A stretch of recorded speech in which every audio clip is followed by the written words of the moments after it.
Peace, beautiful souls. Okay, so I was doing shadow work again, and I was using my friend's her shadow work journal for root chakra. And the question was, reflect on the balance between independence and interdependence in my life. How I took that as like, what the heck does the camera look like that? Anyways, independence and like codependence, right?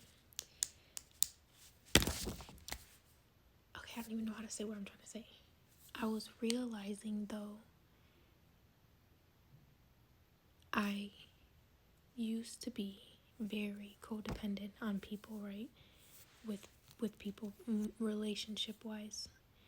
And I feel like I have gotten to a point that now, like, if I feel like I'm relying on someone too much or too dependent on them, I run away, or I want to run away, or I pull myself back and I'm like, oh no, like kind of beating myself up, like I need to just rely on myself. And then also, since I was so codependent before and always looking for validation from like my partner or friends or family, whoever, I did so much work to instill in myself that I only need to validate myself, right? And I realized also the key word in this question is balance, right? We as humans, as people, whatever, we need to be able to validate ourselves, right? And always be able to rely on ourselves, right? And not get too attached to someone, or not be constantly seeking validation or be constantly dependent on someone solely. But there's a balance. We are worthy of validation from other people, right? People in our lives, people who love us, people we love, friends, family, romantic, and we are also worthy of being able to depend on them, whether that comes for different things. Everyone depends on people for different things, but we are worthy of having people that we can actually go to in a healthy way, right? It's no take, give type of thing, but it's healthy, it's a balance. And I realized when I was answering this and then just analyzing like my previous relationship and just me in general lately, like I have went so far to the independent side that I noticed that when I was getting validation from my previous partner, it was triggering me to feeling like I was getting to a place that I could no longer do that for myself, which wasn't true.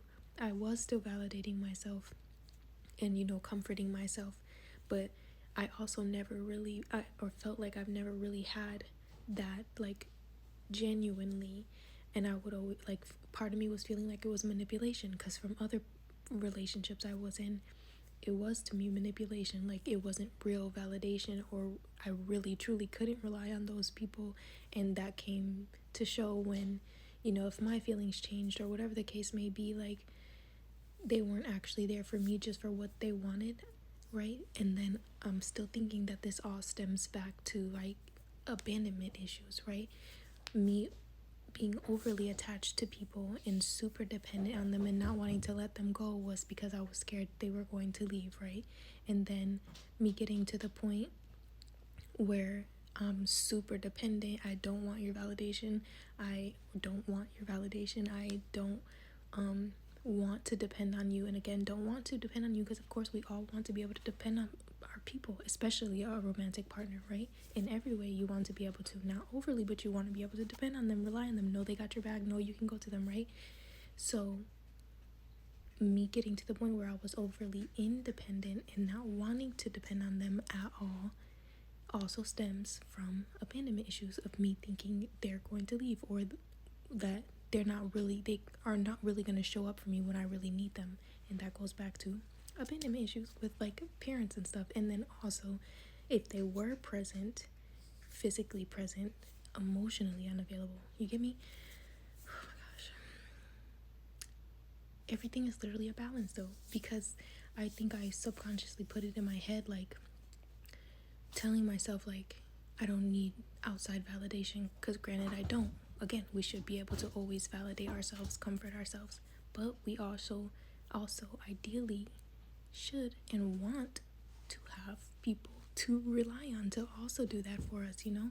Same thing as we can hug ourselves, we can give ourselves so much love, but we also want that from someone else. Most people, it's like a romantic partner, but in reality, for me, I would want it from anybody who's in my life, friends, family, romantic, whatever, platonic. But I just didn't realize, and it's so funny because she was telling me like when I would get too close, when we started getting even more close, I would like pull back and run away. And cause for real, there's a part of me, obviously I'm still healing that like feels like I will still get abandoned in one way or another. So I'm like trying to not get too attached, not get too comfortable, not which in reality, when we do that, we're really still only hurting ourselves, right? You know, till we learn.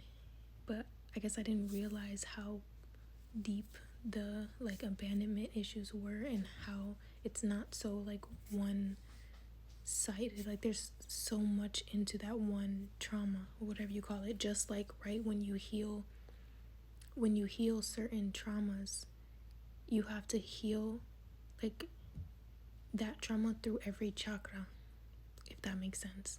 Like with my sexual traumas, I thought that I only had to heal my sacral chakra because the sexual energy ties to your sacral chakra, right? And I thought all sexual trauma was just sacral, when in reality it's not. You have to also heal the root part of that, the fear part of that, your solar plexus, the power it took from you. You have to step back into your sexual power, your sexuality, by healing that solar plexus. Then with your heart, you know how closed off your heart is going to be sexually to things, and whatever, if you have a trauma to that, and then your throat chakra, being able to say no when you don't want to do anything, or being able to say what you want. That's something I really struggle with, right? I really struggled with saying no, and then now it's easier for me to say no, but to tell somebody what I want sexually, that's hard for me. Like it's hard. And to even feel like feeling again goes back to sacral, but to even feel like I'm worthy of those things, even though I know, right? But again, healing those chakras for one specific thing, there's multiple levels. And then go up, third eye, being able to visualize myself doing things, or visualize myself receiving things, or visualize myself having a healthy sex life, or you know what I'm saying. Crown chakra, knowing and trusting, you know, that it will all be well, and knowing that you are worthy of those things. And everything, my point is, it's just deeper than one thing. Inside of one thing is like a million boxes. Like, you know those Christmas pranks, you open a box, there's another box, another box, another box. Oh my gosh, it's so wild. I trust y'all get what I'm saying. But yeah, happy healing. I love you. Talk to you later.